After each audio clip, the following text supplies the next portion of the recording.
Hi everyone, so today I just wanted to sit down and try and cover a bit of the news. Obviously it's relatively old now as it was announced on the 9th of September 2016 that Fantasy Flight Games and Games Workshop are going to end the partnership that they've had. The licensing agreement is going to come to an end and the FFG are no longer going to be producing, stocking or getting anything made for any of the old licenses. So I've thrown a picture up there that is a stock image from the article. I'll link the article in the description in case anyone's interested. I haven't actually read anything from Games Workshop's end of the statement, but obviously I know that they were at some trade shows and stuff actively seeking new licensees for games set in the universe. So they've obviously come to terms with it as well. I just wanted to basically share my thoughts on it and have a little bit of a sit down chat and just try and frame it more in my head than anything else. So hopefully you'll enjoy my thoughts and we'll see how it goes. But a couple of things I wanted to try and dispel from my experiences, my little bits of knowledge that I have on the subject specifically. People have spoken about Rune Wars. Obviously I've been doing a lot of Rune Wars videos and content recently, and this is a response to Rune Wars being developed. And to be honest, I'd probably, if anything, I would say that it's more of the other way around. I don't feel like this is a decision that was ever going to be taken in such short notice. You've got to look at, if this was announced on the 9th of September from FFG, Games Workshop were already at trade shows in, I believe, August, actively seeking new licensees. You've got to think that the end of the term was coming up and that they would have started negotiations a while ago. And Rune Wars being in development now is probably something that I guess timeline-wise is maybe 9 months-ish it will have been in development, something like that. I wouldn't think that it's been worked on for too long. Again, a lot of this is guesswork. I don't have FFG and Games Workshop's books open in front of me or anything like that, but I think I can talk from a relatively informed perspective. But we'll see. We'll see how. Well, we won't, because none of it's ever going to come out. So you can just assume that I'm talking crap or believe everything I say verbatim and go from there. Obviously, the truth's probably going to lie somewhere in the middle, but it's the internet, so let's just go to extremes. The biggest losers, I feel like, are going to be both sides. People are saying that Games Workshop have been the big baddies here coming in and wanting to charge FFG more, all this kind of stuff. And it can come down to multiple reasons. And ultimately, I feel like FFG are in a position after the Asmodee takeover that they don't need Games Workshop as much as they used to. As lucrative as a lot of these licenses are, the games that they're working on, they're all old models now. Like Chaos in the Old World, for example, when that came out, I played it a lot at the gaming club I used to run, and it was really good fun. I really, really liked it. But then we always got to play it with 4 people. You'd have people queuing up to try and play and get in on those 4-player games. Whereas in that model, it doesn't really work. It's not a modern game. Talisman's the same. It's very much an old-fashioned game now. FFG have moved forwards in how they try and produce stuff. The improvements Frank Brooks made to Fury of Dracula, the little changes, trying to bring it into a more modern game. All these things are really nice, but ultimately, is it going to hurt FFG losing these from the catalogue? I'd probably say no from a board gaming perspective. The role-playing games like Rogue Trader and Warhammer Fantasy Roleplay, I'd say Rogue Trader will probably hurt a little bit. I wouldn't be surprised if Games Workshop licensed that one out really quickly. That's one of the big markets that they don't want to be out of for too long, in my opinion. I'd definitely be looking to split that license off if I had to. Because people want to play a role-playing game as a giant space marine and go around chopping stuff up, and you don't want them to have to rely on back catalogues and stuff like that. Sorry, dog's sat under my chair. Rogue Trader is a big one. I don't think Warhammer Fantasy Roleplay, it'll all get tied into one packet, IP package, I imagine, but that one's not going to be missed as much. There's a lot of fantasy role-playing settings that it doesn't need to be in the thing. Personally, I liked the last edition. I've not played the current edition of it, but I enjoyed the career system and how it worked, but I believe that it changed quite a lot when FFG modified it. So who can say how much of a loss that is? Well, time will tell. Obviously, some people's groups will feel it really hard, others not so much. Obviously, I don't know why we've got it on this image, but Warhammer Invasion has been dead for a good long time now. I mean, I was lucky in that the Sentry Box still had it in stock, so I finished my collection of it about a month ago. But the LCGs is the one you've got to feel for, especially Conquest. I feel sorry for the dedicated Conquest players and the scene in general, in that it's a burgeoning game.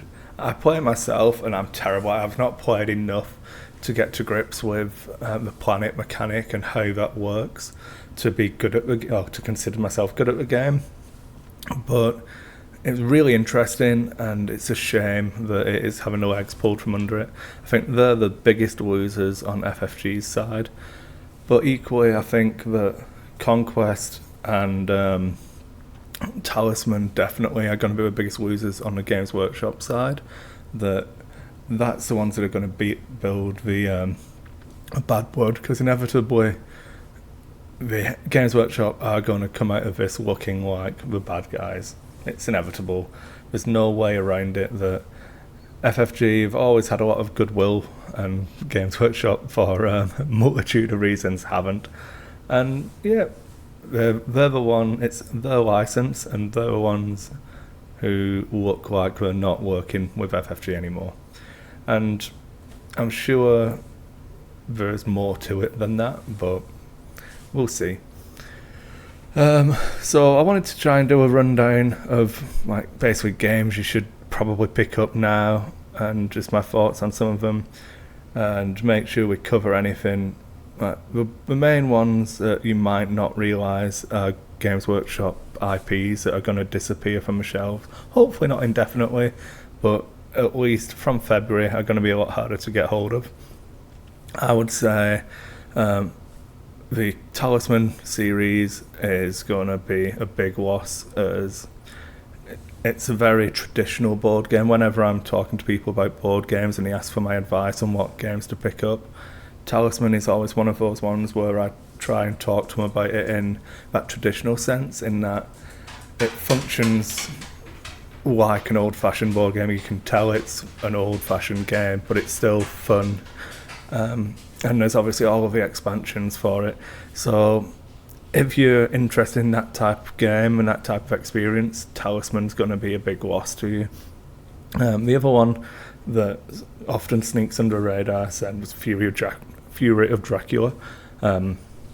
It's a really interesting game. It's good fun.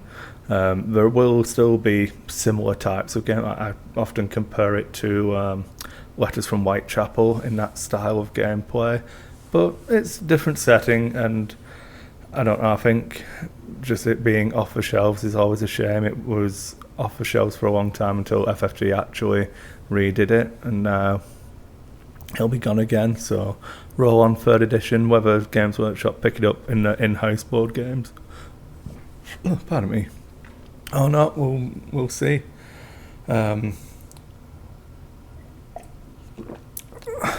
The niche ones are obviously going to be, where are we? Like the Space Hulk card game, the Warhammer Quest card game. Crap, what are they? I've got them in front of me. So Space Hulk, Death Angel, Warhammer Quest, Reventures card game, Disc Wars, Forbidden Stars, Relic, all whether a Blood Bowl Team Manager, the Horus Heresy board game, all these big ticket board games as well, they're gonna go. Some people really miss them, other people, a lot of them are ones you've bought you don't really need anything else for. Personally, I really enjoy Death Angel and the Warhammer Quest adventure card game. A nice little game, so I'd recommend those to people. Get them while you can.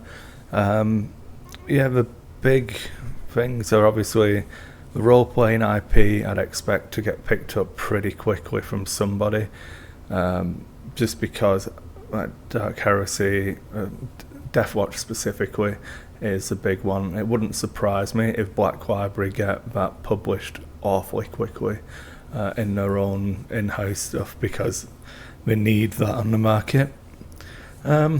So that's my summary of the different games. And then I don't know, what about my thoughts on actually how it came about? FFG are obviously more of a threat now, not necessarily the mass miniatures market, but the games they're producing and the control that Games Workshop thought they can put into the relationship might not have been as strong anymore with Asmodee being a thing. But I don't know, it's definitely a shame. Was pretty down about it when I found out it was happening, but going forwards, I feel like it should open more doors than it closes, especially on the Fantasy Flight Games side. I mean, I'm still a fan of Games Workshop, don't get me wrong. I started with Games Workshop, so you're never out, unfortunately. It's not something that you ever stop having been involved with. On my trip to Nova, I ended up buying $100 worth of audiobooks, all from the Black Library site, just to listen to on the flights and stuff. The setting's so strong that, Games Workshop's never really going to go away. We talk about it every year, the financial reports come out, and it's always doom and gloom from the internet. That's the end of Games Workshop, and it never comes around. There's good and bad decisions made, and from a business standpoint, I don't actually feel like this is going to turn out to be a bad decision. The bad blood it will breed from the community initially will probably be offset by giving them back control of the games they make, especially if they continue with the in-house publishing. If you've opened a copy of Silver Tower, if you've opened the other board games that they've been doing, the Space Hulk remakes, they do good quality board games. It's the rules sections that they've fallen flat on, but they got the ability that if they learn from the mistakes and take on board the lessons that FFG should have taught them in what makes a successful game in these franchises, they've got the ability to go from strength to strength and take all of the money themselves. The benefits on FFG's side is that they don't have to worry about pissing off Games Workshop anymore. They can expand now that they've got the backing of Asmodee as well. The distribution chain in Europe being sorted out. I feel obviously Rune Wars coming out. It was a mass battle game, rank and file infantry, filling that void that Games Workshop no longer has. There's a lot of scope here for them to step up as not. I always thought of them as a board game company. X-Wing I still consider a board game more than a miniatures battle game, but them being able to step into this market and take the strength of writing rules and pushing that forwards into the mass miniatures battle market. And basically I'd like to say it not in a nasty term at Mantic, but taking on the role that Mantic tried to fill of being this you like the idea of Games Workshop games but not the execution, here, have this. Because I always felt like Mantic never really stepped up they were too slow in stepping up with their own rule set. They always rode Games Workshop's coattails into making models that were compatible. And I know that Kings of War now has a really strong cult following, and it's a really good game, and Mantic are going really well in that direction. But FFG coming in with the backing, not needing to kickstart anything, just coming out, putting it out, and bang, it's going to already be in every store that stocks FFG games. You know, it's going to be strong. It's going to have that distribution chain set up. Whereas I know from, again, personal experience, Mantic were really big in trying to work with a community and got in touch with lots of clubs to try and push the game, and it works from the extent of the Kickstarter is really good. It lets people get on board with that, but then you always find with Mantic products that the actual shelf strength to be able to pick up new players just from the eye level of seeing something in a store is never really there, because the distribution chain isn't as strong. FFG aren't going to have this problem. With Rune Wars, hopefully that's just the start of it. Hopefully we'll see more. As they get more developed, the strength of the sculptors should get better, and then the sculpts themselves, the casting process, if they actually take all this on board. I know obviously Games Workshop will always have the advantage in that they do everything in-house, so it's going to be an interesting time. That Games Workshop should always have the advantage of being the pinnacle, the best models on the market, whereas they charge a premium for that. If Fancy Flight can come in, getting these produced in China, shipping them across, and doing it that way, it should be an interesting battle that I'm looking forward to seeing. And hopefully when these two, what I'd like to say now, giants of the industry go together and come head to head, that both will have to step their games up in different ways. So be sad about the death of Conquest. Personally, I'm still going to have to run out now, buy Fury Dracula, Chaos in the Old World, all these different games, finish my Conquest set. I'll be sad about that, but trying to look to the future in a positive light and see what could come out of it.